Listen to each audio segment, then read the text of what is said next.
प्रस्तुत है कार्यक्रम post box number 111। Post box number 111। श्रोताओं नमस्कार। पोस्ट बॉक्स नंबर 111 में आप सबका बहुत बहुत स्वागत है। मैं हूं जैनेन्द्र। पोस्ट बॉक्स नंबर 111 वही कार्यक्रम जो माननीय प्रधानमंत्री महोदय के मन की बात के अलग अलग बिंदुओं का, विषयों का विस्तार है। और इस समय तो पूरे देश में एक उत्साह, उमंग, जोश, भविष्य के लिए अपार संभावनाएं जिसमें समाहित हैं, वो विषय सब तरफ चर्चा में है। और वो चर्चा में इसलिए भी है कि माननीय प्रधानमंत्री महोदय ने मन की बात में उसका बहुत विस्तार से जिक्र भी किया और हमसे और आपसे काफ़ी सारे उनकी उम्मीदें भी हैं, आह्वान भी उन्होंने इसीलिए हम सबसे किया, क्योंकि भारत देश को G20 के प्रमुख के रूप में या उसकी अध्यक्षता का जो अवसर मिला है वो हर भारतवासी के लिए अपने आप में गौरव का क्षण है। और गौरव के साथ साथ कुछ जिम्मेदारियां भी हमारे कंधों पर आई हैं।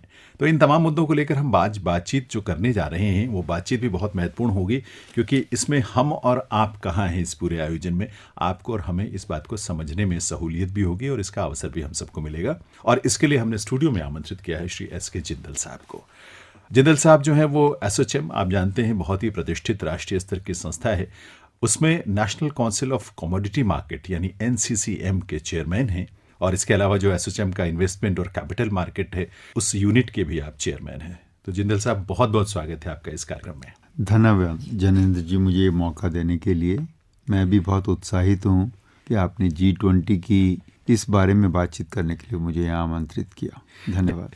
देखिए, ये भी कितना एक खूबसूरत इत्तेफाक है कि हम आज़ादी का अमृत महोत्सव मना रहे हैं। भारत अमृत काल में प्रवेश कर चुका है और भारत को एक विकसित राष्ट्र बनाने के लिए एक संकल्प जो देश ने लिया है माननीय प्रधानमंत्री नरेंद्र मोदी जी के नेतृत्व में, उन्हीं की प्रेरणा से जी उस काल में G20 का आयोजन अब कितना महत्वपूर्ण है हमारे लिए ये तो आप बताएंगे, लेकिन महत्वपूर्ण है इस बात का एहसास हम सबको है भारतवासी के रूप में।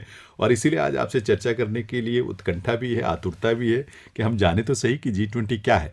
लेकिन जिंदल साहब, बातचीत को शुरू करें उससे पहले माननीय प्रधानमंत्री महोदय ने मन की बात में जो जिक्र किया, इस बारे में जो चर्चाएं की, उसका एक हिस्सा हम चाहते हैं कि हम एक बार दोबारा सुने। जरूर। क्योंकि उसमें उनका जो विजन है इस पूरे आयोजन को लेकर, वो बात हमें उसकी झलक भी मिलती है, वो बात समझ में भी आती है और वो एक बिंदु ऐसा बनेगा जहां से हम आगे की चर्चा आपके साथ कर पाएंगे। जी जी। तो आइए सुनते हैं मन की बात का वो हिस्सा। जी साथियों, G20 की अध्यक्षता हमारे लिए एक बड़ी अपॉर्चुनिटी बनकर आई है। G20 की वर्ल्ड पॉपुलेशन में 2/3, वर्ल्ड ट्रेड में 3/4 और वर्ल्ड GDP में 85% भागीदारी है। भारत के लिए, हर भारतवासी के लिए ये कितना बड़ा अवसर आया है। हमें इस मौके का पूरा उपयोग करते हुए ग्लोबल गुड, विश्व कल्याण पर फोकस करना है, चाहे पीस हो या यूनिटी, पर्यावरण को लेकर संवेदनशीलता की बात हो या फिर सस्टेनेबल डेवलपमेंट की। भारत के पास इनसे जुड़ी चुनौतियों का समाधान है। हमने one earth, one family, one future की जो थीम दी है, उससे वसुधैव कुटुंबकम के लिए हमारी प्रतिबद्धता जाहिर होती है।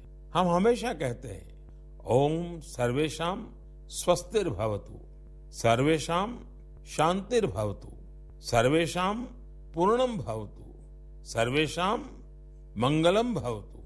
ओम शांति शांति शांति। अर्थात सबका कल्याण हो, सबको शांति मिले, सबको पूर्णता मिले और सबका मंगल हो। आने वाले दिनों में देश के अलग अलग हिस्सों में G20 से जुड़े अनेक कार्यक्रम आयोजित किए जाएंगे। इस दौरान दुनिया के अलग अलग हिस्सों से लोगों को आपके राज्यों में आने का मौका मिलेगा। मुझे भरोसा है कि आप अपने यहाँ की संस्कृति के विविध और विशिष्ट रंगों को दुनिया के सामने लाएंगे। और आपको ये भी याद रखना है कि G20 में आने वाले लोग भले ही अभी एक डेलीगेट के रूप में आए, लेकिन भविष्य के टूरिस्ट भी हैं। मेरा आप सभी से एक और आग्रह है, विशेष तौर से मेरे युवा साथियों से, आप भी किसी न किसी रूप में G20 से जरूर जुड़े। कपड़े पर G20 का भारतीय लोगो बहुत कूल तरीके से, स्टाइलिश तरीके से बनाया जा सकता है, छापा जा सकता है। मैं स्कूलों, कॉलेजों, यूनिवर्सिटी से भी आग्रह करूंगा कि वो अपने यहाँ G20 से जुड़ी चर्चा, परिचर्चा, कंपटीशन कराने के अवसर बनाएं। आप G20.in वेबसाइट पर जाएंगे तो आपको अपनी रुचि के अनुसार वहां बहुत सारी चीजें मिल जाएगी। श्रोताओं, आपने भी सुना जिंदल साहब जिस तरह प्रधानमंत्री जी कह रहे हैं मन की बात में, एक ग्लोबल गुड और विश्व कल्याण पर फोकस करने का एक मंच जो है इस रूप में, जबकि भारत इसकी अध्यक्षता कर रहा है, G20 के माध्यम से मिलेगा। अब आप बताएं कि G20 किस रूप में इतना महत्वपूर्ण है। देखिए, पहले तो थीम देख लीजिए इसका क्या है जो प्रधानमंत्री जी ने चुना है। हाँ। वासुदेव कुटुंबकम, one earth, one family, one future. ये पूरे विश्व को बांधने का जो सूत्र उन्होंने बनाया, ये बहुत इम्पोर्टेंट है और बहुत ही सही नाम उन्होंने इसका रखा है, बहुत ही सही थीम रखा है। इससे बढ़िया थीम अगर हम सोचे तो भी नहीं मिलने वाला जी। दूसरी बात, ये हमारे लाइफ टाइम में पहला मौका आया है हिंदुस्तान को। जब ये मौका मिला, आज तक कभी नहीं मिला था। आगे सेकंड मौका कब मिलेगा वो इतना समय नहीं लगेगा, ऐसा मेरा मानना है। अब मिलता रहेगा ये मौका अपने को। लेकिन प्रधानमंत्री जी की जो ये सोच है कि हर समय कुछ नया हमें करना चाहिए, कुछ बड़ा करना चाहिए, ये सोच जो है उसने ये मुमकिन कराया है। वरना तो लोग कहते हैं कि नहीं इतना मेहनत कौन करेगा या ये हमसे होगा नहीं, वो लोग सोच के दाएं बाएं कर देते हैं। लेकिन ये प्रधानमंत्री जी ऐसे हैं जिन्होंने, आप देख ही रहे हैं, हम सब देख रहे हैं कि हर रोज कितना कुछ नया हो रहा होता है। हम तो देखते ही रह जाते हैं और इतनी सुंदर तरीके से करते हैं। अगर उसके देखने के बाद भी मैं सोचूं ना मैं इसमें क्या इम्प्रूवमेंट कर सकता हूँ, मैं नहीं सोच पाता। इतना मजबूती के साथ वो करते हैं, उसके ऊपर पूरी मेहनत, पूरा होमवर्क किया होता है और ये सबसे सही तरीका है। कम से कम देश की चीज़ें तो ऐसे ही होनी चाहिए। कोई इकलौता अपनी कंपनी में या अपने परिवार में कुछ कर ले, उसमें कुछ कम ज़्यादा हो जाए, कोई बात नहीं। लेकिन जब देश की चीज़ों के साथ आप डील करते हैं तो इससे बढ़िया तरीका हो नहीं सकता। सच बात है। ये स्वर्ण अवसर अपना है कि यहाँ से अपने को अपनी वॉइस, अपनी सोच पूरे वर्ल्ड को बताने को मिलेगी, जहाँ हम बताएंगे। और अब आप देखेंगे इस बारी G20 एक नए आयाम के साथ आएगा, एक नई सोच के साथ, एक नए स्केल पे होगा। ये देश 133 करोड़ लोगों का देश है। वो जो विकसित जरूर है वो, लेकिन वो छोटे छोटे देश हैं। अमेरिका के बाद अगर आप इसको देखें, हमारी तुलना में इंग्लैंड और फ्रांस और जर्मनी छोटे छोटे हैं। यहाँ पे 130 करोड़ लोगों की सोच उसके अंदर आएगी, ताकत उसके अंदर आएगी। और अभी से जिस तरह की तैयारियां हो रही हैं वो दिखाता है कि किस मन के साथ वो कर रहे हैं, किस कमिटमेंट के साथ वो कर रहे हैं, और वो इसको बहुत ही अच्छे तरीके से करने वाले हैं। बहुत सारी चीज़ें पहले से तय कर दी गई हैं, उन सब चीज़ों पर काम हो रहा है। अच्छा, अभी उदयपुर में जैसे शेरपा सम्मेलन हुआ, अब हमारे लिए एक नई चीज थी, ये जी, नया शब्द था।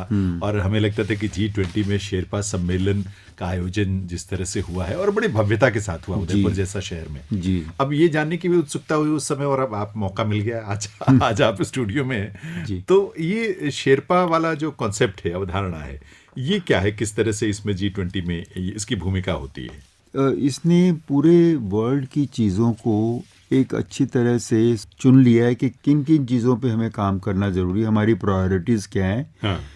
उसी से लोगों की लाइफ की क्वालिटी में बदलाव आ सकेगा अगर हम सलीके से और अपनी प्रायोरिटीज़ के हिसाब से काम करेंगे। प्रायोरिटीज़ अगर गलत होंगी तो रिजल्ट भी गलत आएंगे, लेकिन प्रायोरिटीज़ अगर ठीक होंगी, मान लो हमें काम करना है एग्रीकल्चर के ऊपर, एंटी करप्शन के ऊपर, ये उनको लेकर के बनाया गया है शेरपा का कि इसमें 12 वर्क स्ट्रीम है। अच्छा।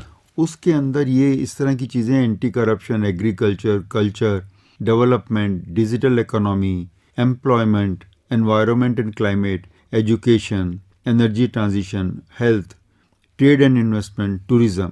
अब ये हमारी ज़िंदगी को, आम आदमी की ज़िंदगी को डायरेक्टली और इनडायरेक्टली टच करते हैं। निश्चित रूप से पूरी दुनिया को करते तो इन सब के ऊपर काम होना ज़रूरी है, लेकिन एक आदमी सब चीज़ों पे काम नहीं कर सकता। तो उन्होंने अलग अलग टीमें बना दी हैं कि आप इनके ऊपर काम करोगे।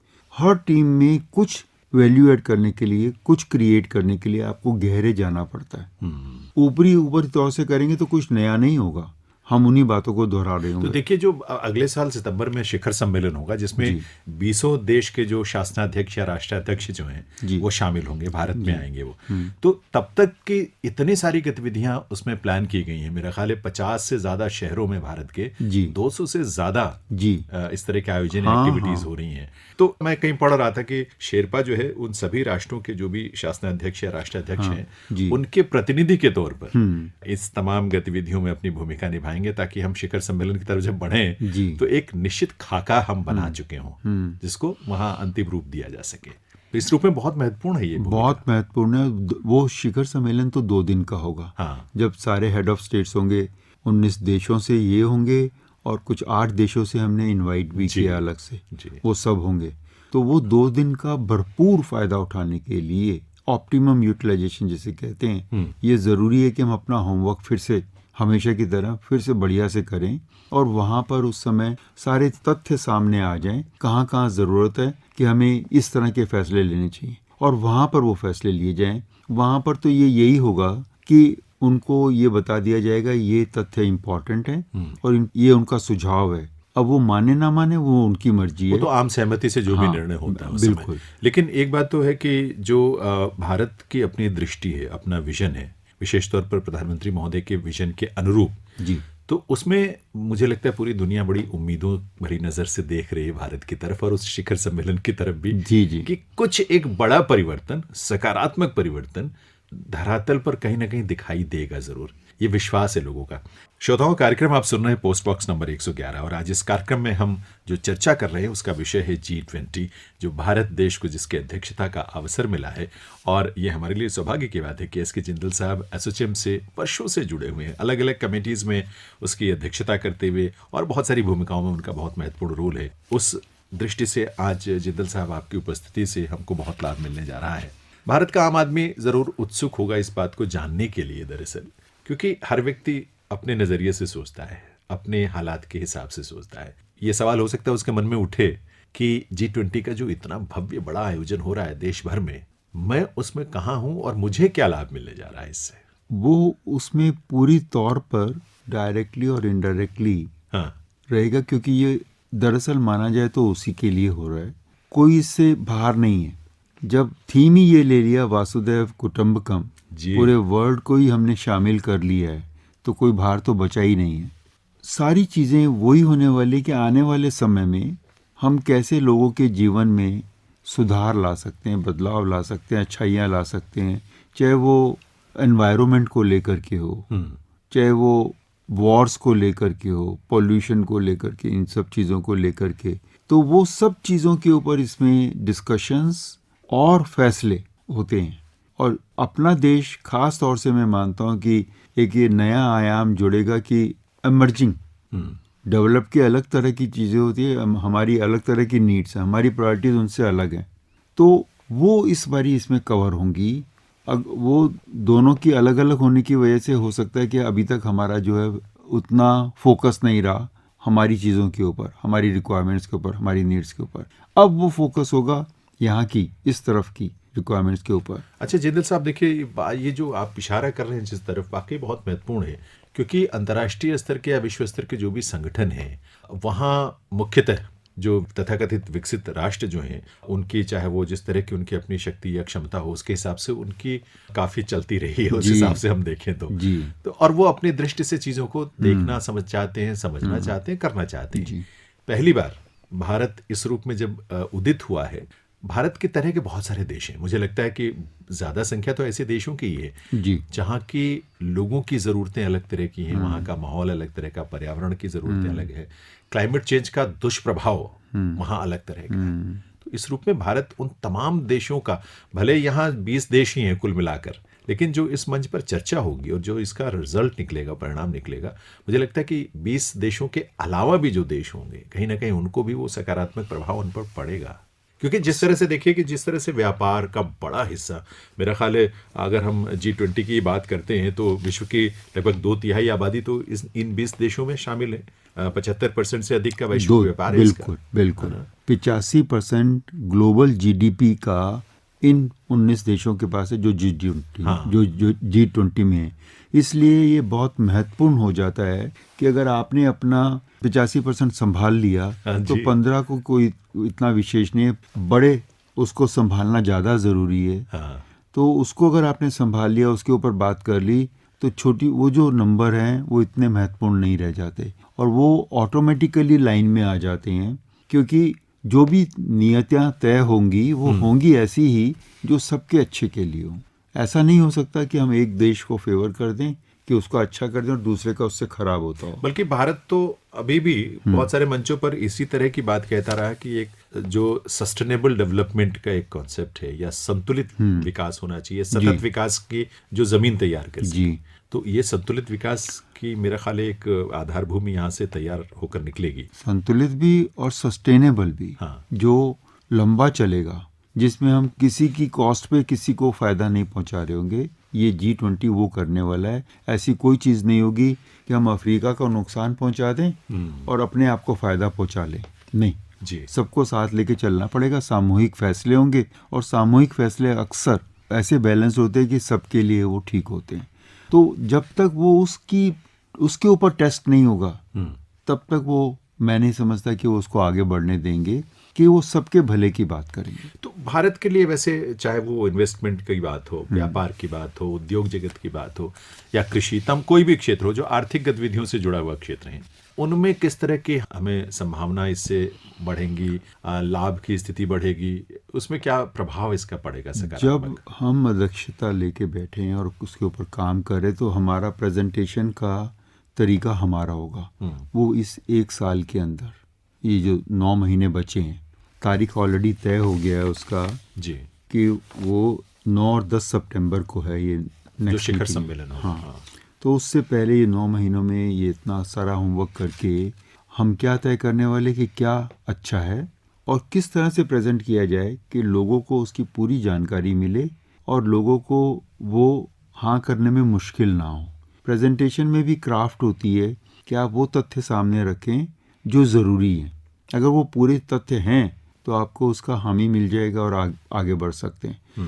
तो वो सारी वर्किंग जब यहाँ से होगी और उसके ऊपर वहाँ फैसले होंगे, वो लागू हो जाएंगे। फिर सब देशों को पता लगेगा कि कैसे नई सोच के साथ नए नए सॉल्यूशंस निकाले गए हैं जो उन्होंने पहले कभी सोचे ना होंगे।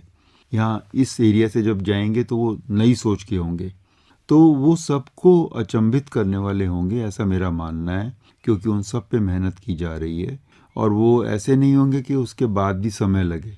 अगर आपको दूध का दूध और पानी का पानी अलग करके मिल जाए तो आपको हाँ ना करने में मुश्किल नहीं होती। बिल्कुल। लेकिन अगर आपको कोई चीज़ ठीक से ना प्रेजेंट की जाए तो फिर आपको लगता है मुझे समझना पड़ेगा, मैं देख करके बताऊंगा, फिर वो डिले हो जाता है। तो ये सब काम अब होगा और इसी से उनको फैसला लेने में आसानी होगी। ये काम हमारे देश का है कि हम वो सारी चीज़ें पहले से तैयार करवा करके रखें। देखिए, ये जो एक मंच बना था G20 का 1999 में इसकी स्थापना हुई थी जी। और तब इसका दायरा सिर्फ आर्थिक गतिविधियों तक ही था। बल्कि उस समय जो विश्व स्तर पर या खासतौर पर एशिया में जो जिस तरह की मंदी का दौर या आर्थिक संकट से पूरा एशिया गुजर रहा था, तो तब इसकी स्थापना हुई थी। लेकिन धीरे धीरे इसके विषयों में और क्षेत्रों में विस्तार होता चला गया। आज तो बहुत सारे, मतलब हमारे जीवन को छूने वाले लगभग सभी चीजें इसमें शामिल हैं। लेकिन फिर भी अर्थ जो है वो केंद्र में तो है ही है।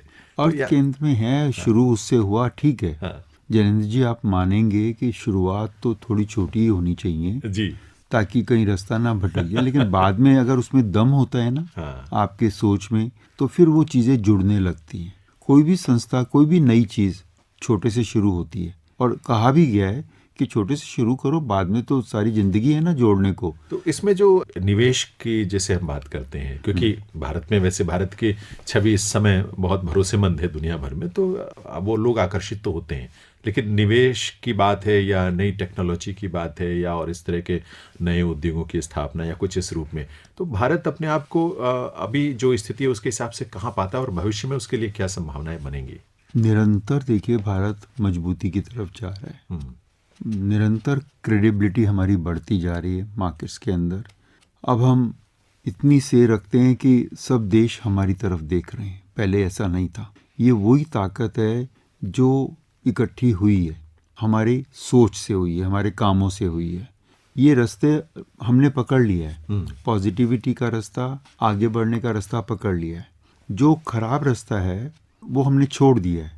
दोनों रास्तों पे आप इकट्ठे नहीं जा सकते। बिल्कुल। आपने एक रास्ता पकड़ लिया तो दूसरा तो अपने आप छूट जाएगा। हाँ। अब पाकिस्तान ने वो दूसरा रास्ता पकड़ा हुआ है, हम्म।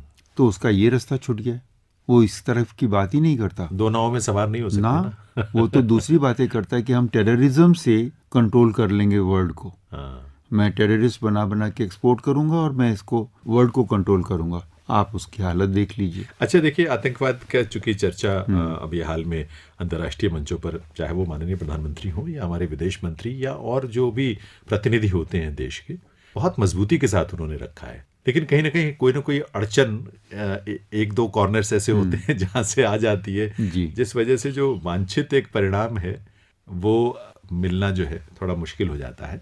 श्रोताओं, कार्यक्रम सुन रहे हैं आप post box number 111। SK Jindal साहब स्टूडियो में हैं आकाशवाणी दिल्ली के, और उनसे हम बातचीत कर रहे हैं G20 के बारे में, जिनका अपना उद्योग जगत का और इन्वेस्टमेंट का और तमाम अलग अलग क्षेत्र जो हैं उनका बहुत विस्तृत अनुभव है। एसोचैम में तमाम अलग अलग कमेटीज़ के आप चेयरमैन भी हैं।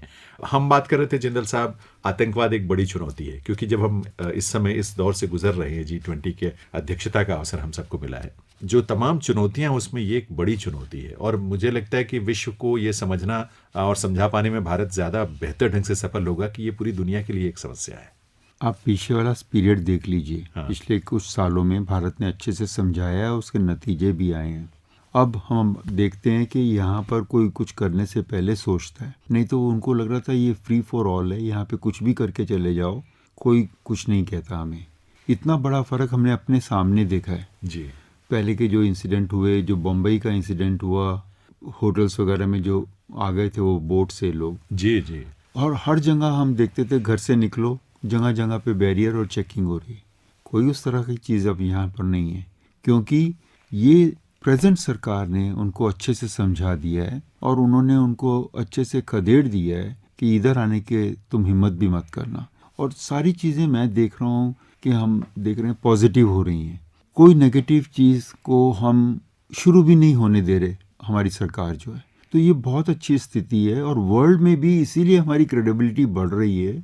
वो कह रहे हैं अपना देश भी अच्छे से संभाल रहे हैं, वर्ल्ड में भी अच्छे से चल रहा है इनका, तो इसलिए वो देखते हैं हमारी तरफ है, मोदी जी की तरफ देखते हैं कि अगर कोई बड़ी समस्या है तो इनसे बात की जाए, इनकी मदद मांगी जाए, ये उसको हमारे लिए सुलझा देंगे। तो देखिए, सकारात्मक जो दृष्टि का नतीजा है कि जिस तरह से यूक्रेन में जो संघर्ष चल रहा है इस समय, उसको लेकर तमाम देश जो है दुनिया के वो बटे हुए हैं आपस में, अलग अलग, कुछ पक्ष में कुछ विपक्ष में, इस तरह की स्थितियां हैं। लेकिन भारत ने शुरू से ही ये स्टैंड रखा कि बातचीत करके मसले का हल निकाला जाना चाहिए। हम एक तरफदारी किसी के करें, उससे क्या होता है कि हम दूसरे के दुश्मन बन रहे हैं। लेकिन हम दोनों के हित को ध्यान में रखते हुए अगर हम ये कोशिश करते हैं कि भाई बातचीत करें और मसले का हल निकालें, तो दोनों का भरोसा हम जीत सकते हैं। और ये सच्चाई है, भारत ने इस बात को प्रूव किया है। बिल्कुल ठीक कह रहे हैं आप। तरफदारी जो करते हैं ना, वो दोनों का नुकसान कर रहे हैं। जो तरफदारी कर रहे हैं, आप देख लीजिए, वो देश, वो जो तरफदारी कर रहे हैं, जो उक्राइना को उकसा रहे हैं, वो दोनों का नुकसान कर रहे हैं। हाँ। देश तबाह हो गया। हमने तरफदारी नहीं की, हम कह रहे हैं बातचीत से सुलझाओ, क्योंकि जीवन में अपन ने सीखा ही है और तरीका भी यही है, बातचीत से उसको सुलझाना चाहिए। और दूसरा कोई तरीका है ही नहीं जो कि लॉन्ग टर्म में सस्टेनेबल भी होना चाहिए। आज अगर आप किसी और तरीके से कुछ कर दें, वो थोड़े दिन बाद फिर उठ जाएगा। लेकिन अगर आपने बातचीत से सुलझाया है, बातचीत सुलझाया है, वो लॉन्ग लास्टिंग होता है। ये तो एक पूरी श्रृंखला सी बन जाती है। अगर आप तरफदारी करते हैं और एक का पक्ष लेते हैं, तो फिर वो पूरी चेन ऑफ रिएक्शन शुरू हो जाता है, चेन ऑफ एक्टिविटीज शुरू हो जाती हैं। आज पूरे वर्ल्ड में लोग ये समझ रहे हैं कि जिस तरह से हिंदुस्तान ने संभाला है इन नाजुक चीज़ों को, कमाल किया है। क्रूड ऑयल का हमारा जो रिक्वायरमेंट था जी, जिस तरह से हिंदुस्तान ने संभाला है, जो हमारी विदेश नीतियाँ हैं जिस तरह से हिंदुस्तान ने संभाला है, सारा वर्ल्ड जो है उनकी तारीफ कर रहा है कि इन्होंने बहुत अच्छे से सुलझाया और निभाया है। और अगर हम कुछ गलतियां करते तो हमारे रिजल्ट्स भी खराब हो सकते थे। निश्चित रूप से। देखिए, अगर गलत काम का जो परिणाम है वो सही नहीं मिलेगा, बिल्कुल गलत ही मिलेगा। बिल्कुल। लेकिन मुझे लगता है जिंदल साहब की जो एक सोच है इस तरह की, जब हम वसुधैव कुटुंबकम कह देते हैं, तो जब हम पूरी वसुधा को परिवार मान लेते हैं, तो हम परिवार की तरह ही उन सबके साथ अपना संबंध बनाएं, उन सबके हित की सोचें। और उसमें अपना हित भी समाहित है। तो जब हम कहते हैं कि one earth, one family, one future, ये सिर्फ शब्द नहीं है, मुझे लगता है एक पूरी संस्कृति है जो भारत की हमारे थॉट्स में, हमारी सोच में, हमारी संस्कारों में बसी हुई है। और प्रधानमंत्री जी ने इस बात को इतने खूबसूरत ढंग से वैश्विक स्तर पर रखा, और इस G20 के साथ तो इसका बड़ा गहरा एक दृश्य हमें और अनुभूति हमें मिलती है। प्रधानमंत्री जी की जो सोच है ना, लोग अब उस तरह से ही सोचने लग गए हैं। उनको अच्छा लगता है कि अगर वो उस सोच को अपने में अपना लेते हैं तो जी, अब उनको लगता है कि ये सोच मजबूत, पक्की और लॉन्ग लास्टिंग है, तो हमें भी ऐसे ही सोचना चाहिए। और वो ईमानदारी से निभाना बहुत ज़रूरी है, वरना उसके नतीजे नहीं आएंगे। सिर्फ मैं शब्द चुन लूँ उससे ना होगा। बिल्कुल। अगर मैं उसको मन से निभाऊं, ईमानदारी से निभाऊं, तभी उसके नतीजे आएंगे। जी। तो वो सब दुनिया देख रही है और दुनिया उसका फ़ायदा ले रही है, इसलिए वो हमसे जुड़ रही है। हमारे अप्रोच से, हमारी सोच से, हमारी काम करने के ढंग से उनको ताकत मिल रही है, तो इसलिए वो जुड़ रहे हैं अपने से। वो जुड़ रहे हैं तो इसलिए वो पसंद करते हैं कि हम इनके साथ जुड़ें जो कि मजबूत हैं और जो कुछ गलत नहीं करते, गलत नहीं सोचते। तो ये चीज़ें प्रकृति का एक ये नियम मैं समझता हूँ। जी। अच्छा, प्रधानमंत्री जी ने इस बात को कई मंचों पर कहा कि हमें मिलकर भारत देश, एक मतलब हमारी जो सामूहिक एक हमारा अस्तित्व है, वहाँ कोई पार्टी नहीं, कोई पक्ष नहीं, कोई वर्ग नहीं, कोई धर्म नहीं, संप्रदाय नहीं, भारत एक देश के रूप में अपनी ब्रांडिंग करे, अपने को शोकेस करे दुनिया के सामने, क्योंकि ये बहुत अच्छा मौका है। दुनिया भर से लोग आएंगे, दुनिया भर के मीडिया का ध्यान इस तरफ होगा भारत पर।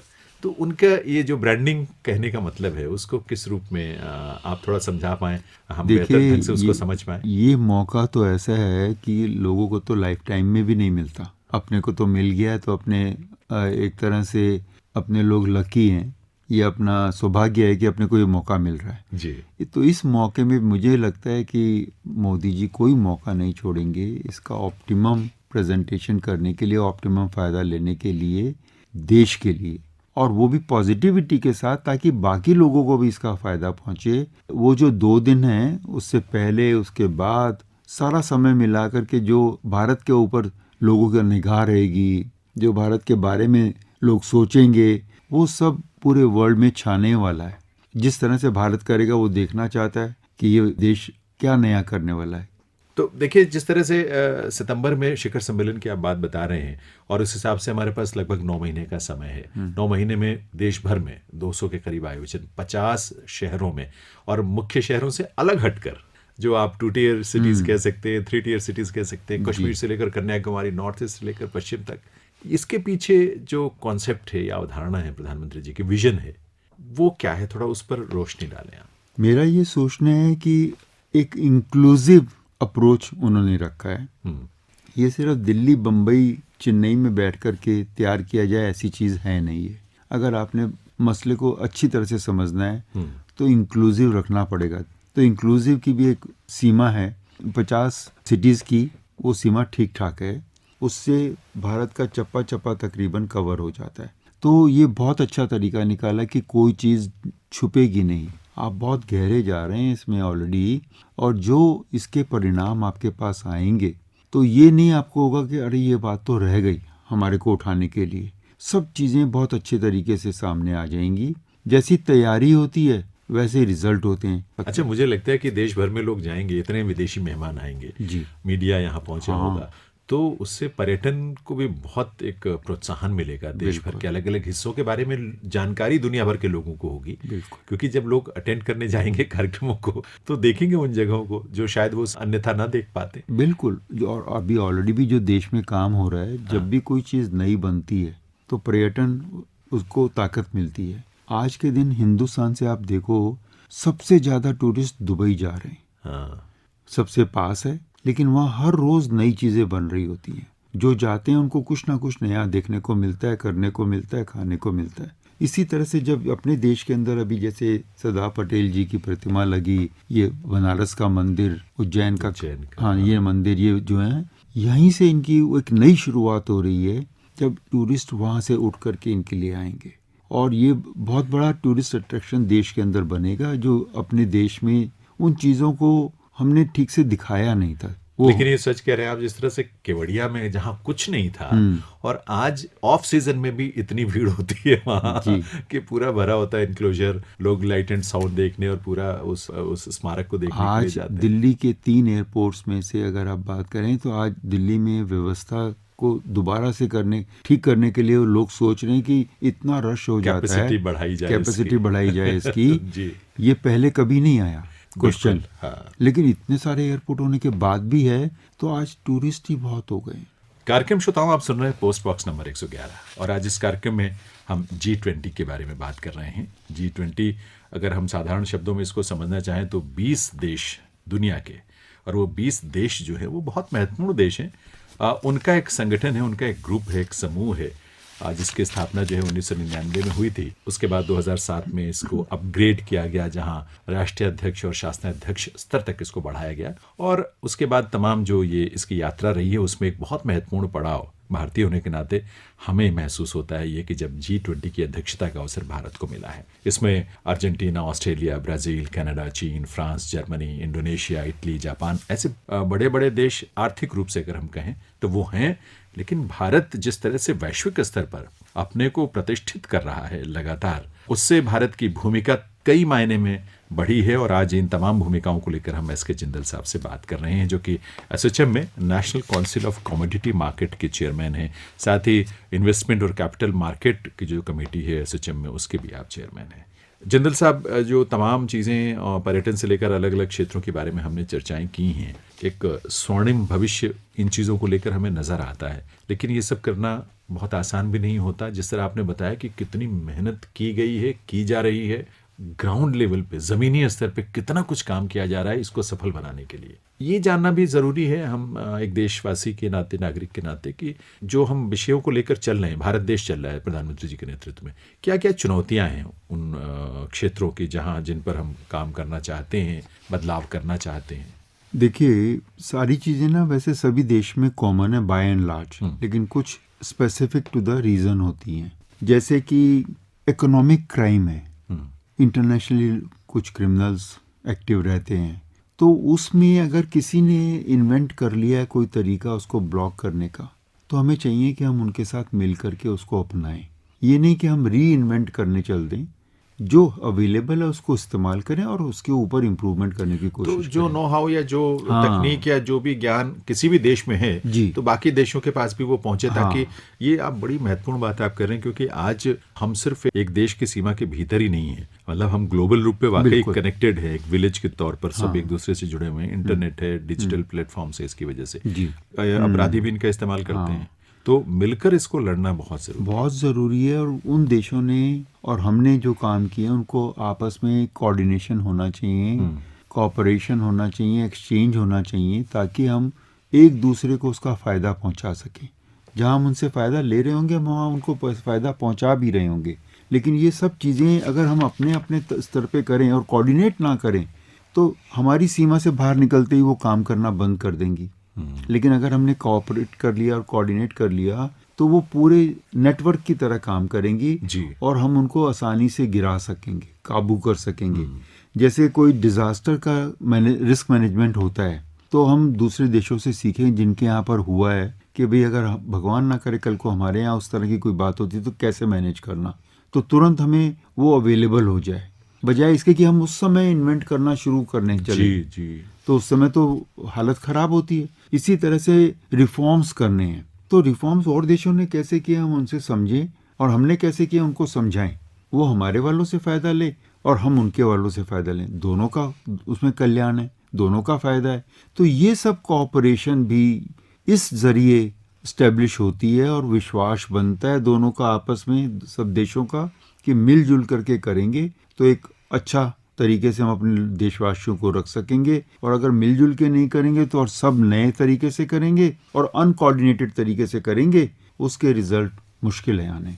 अच्छा, देखिए, जिस तरह से जलवायु परिवर्तन एक वैश्विक मुद्दा है, बहुत बड़ा मुद्दा है और उससे भी हर कोई प्रभावित होता है, तो ये भी एक बहुत महत्वपूर्ण विषय है जिसको लेकर तमाम चर्चाएं होंगी। और भारत चूंकि देखा जाए तो ग्लोबल लीडरशिप के रोल में हमें दिखाई देता है पिछले कुछ वर्षों से, जिस तरह से वैश्विक स्तर पर प्रधानमंत्री जी ने बहुत बेहतरीन ढंग से इस क्षेत्र में नेतृत्व किया है, तो उसका सुपरिणाम या उसका अच्छा परिणाम यहाँ भी देखने को मिलेगा, मुझे लगता है।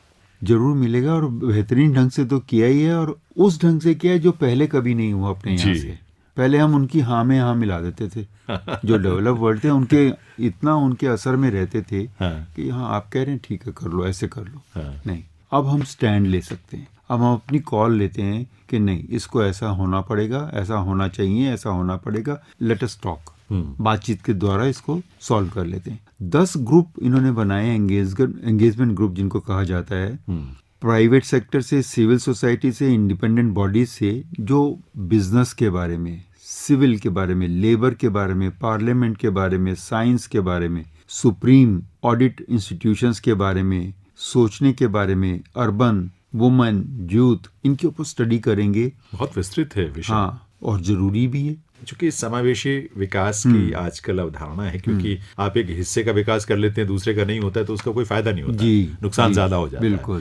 तो इसलिए समावेशी हो, इंक्लूसिव हो, सस्टेनेबल हो, सतत हो, ये बहुत महत्वपूर्ण है। एक जो बार बार ऊर्जा को लेकर बात होती रही, और प्रधानमंत्री जी ने तो वन ग्रिड की बात की है पूरी दुनिया भर के लिए। तो इस पर भी चर्चा होनी है। इसका कॉन्सेप्ट क्या है? वैसे कॉन्सेप्ट यही है कि ऊर्जा जो है, जैसे अब तो हम लोगों को भूल पड़ गई है कि अपने यहाँ पर कितनी देर लाइट बंद रहती थी, और कलकत्ता में तो लाइट आती 2-3 घंटे थी सिर्फ, बाकी टाइम बंद ही रहती थी। अब हमें आदत पड़ गई कि हर समय लाइट उपलब्ध रहती है, चाहे वो सोलर सिस्टम से या रिन्यूएबल एनर्जी आप जनरेट करें, जैसे भी करें, लेकिन आपके पास सरप्लस होना चाहिए। तो ये सचमुच बहुत महत्वपूर्ण है। कुछ आखिर में कुछ और बिंदु हैं जो आप कहना चाहते हैं श्रोताओं से G20 के बारे में? मैं तो ये कहना चाहता हूँ कि ये जो हमें बहुत ही बेहतरीन अवसर भगवान ने दिया है, इसको सौभाग्य मान करके हमें एक्सेप्ट करना चाहिए, और इसका बढ़िया से बढ़िया नतीजे इसमें से निकलें उसके लिए कोशिश करना चाहिए। ये अवसर रोज रोज तो नहीं आते, तो इसलिए इसका पूरा फायदा हमें इसमें उठाना चाहिए, और इससे बहुत जबरदस्त देश के अंदर विस्तार होने वाला है, प्रोग्रेस होने वाली है। चाहे कोई भी सेक्टर आप उठा के देख लो, टूरिज्म वगैरह, उन देशों का विश्वास भी हमें बढ़ने वाला है। वो लोग फिर हमसे ज़्यादा व्यापार करना चाहेंगे, वो लोग हम पे ज़्यादा भरोसा करेंगे। तो दूरगामी परिणाम इसके होने वाले हैं, बहुत दूरगामी परिणाम। इसको सिर्फ ये ना समझें कि 2 दिन बैठ कर के और कुछ लोगों ने मिलकर के कुछ बातें कर ली हैं और उससे ये पूरा हो गया है। तो खैर ये बहुत सारे मुद्दे हैं, और प्रधानमंत्री जी ने जब ये कहा है, एक नागरिक के तौर पर हमारी जिम्मेदारी जिंदल साहब हमारी ये बनती है कि हम जो बेस्ट या सर्वश्रेष्ठ तरीका हो सकता है अपनी छवि को प्रस्तुत करने का, एक नागरिक के रूप में, एक समाज के रूप में, एक राज्य और राष्ट्र के रूप में, उसको हम इस अवसर का लाभ लेते हुए और इसका उपयोग करते हुए अपना सर्वश्रेष्ठ प्रस्तुत करें दुनिया के सामने। और आज हम गर्व कर रहे हैं देश, आज हम गर्व कर रहे हैं भारतवासी होने पर, कल और भी ज्यादा गर्व करें और पूरी दुनिया भारत पर गर्व करे। बिल्कुल ठीक तो इस संकल्प और इस सोच के साथ ही इस बातचीत को हम यहीं विराम देते हैं। और सबसे पहले तो आभार आपका कि आपने समय निकाला। व्यस्तताएं आपकी बहुत है, मुझे मालूम है। मेरा सौभाग्य है। श्रोताओं को मैं कहना चाहूंगा कि वो पॉजिटिविटी का साथ कभी ना छोड़ें। हमने देखा इन सालों में पॉजिटिविटी के सहारे हम यहाँ पहुंचे हैं, तो वही जीवन जीने का तरीका है, पॉजिटिविटी के साथ। धन्यवाद जैनेंद्र जी, मुझे भी आपसे बातचीत करके बहुत खुशी अनुभव हुई और बहुत अच्छा लगा। समय का पता ही नहीं लगा कब निकल जी, निश्चित रूप से। तो श्रोताओं, हम बात कर रहे थे एस के जिंदल साहब से, जो कि national council of commodity market जो एसोचैम का एक इकाई है उसके चेयरमैन हैं, और साथ ही इन्वेस्टमेंट और कैपिटल मार्केट के भी आप चेयरमैन हैं एसोचैम के अंतर्गत। उनसे हमने G20 को लेकर चर्चाएं की हैं विस्तार से। सामान्य सी बातें हैं और जो आम आदमी को समझ में भी आती हों और उसको वो अनुभव भी करता होगा, उसी के इर्द गिर्द हमने ये चर्चा की है। लेकिन आप अपने अपने स्तर पर अपनी भूमिका जरूर निभाएं, सकारात्मक बेहतरीन भूमिका निभाएं। आप सबके लिए बहुत सारी मंगल कामनाएं। जैनेंद्र को अनुमति दीजिए। नमस्कार।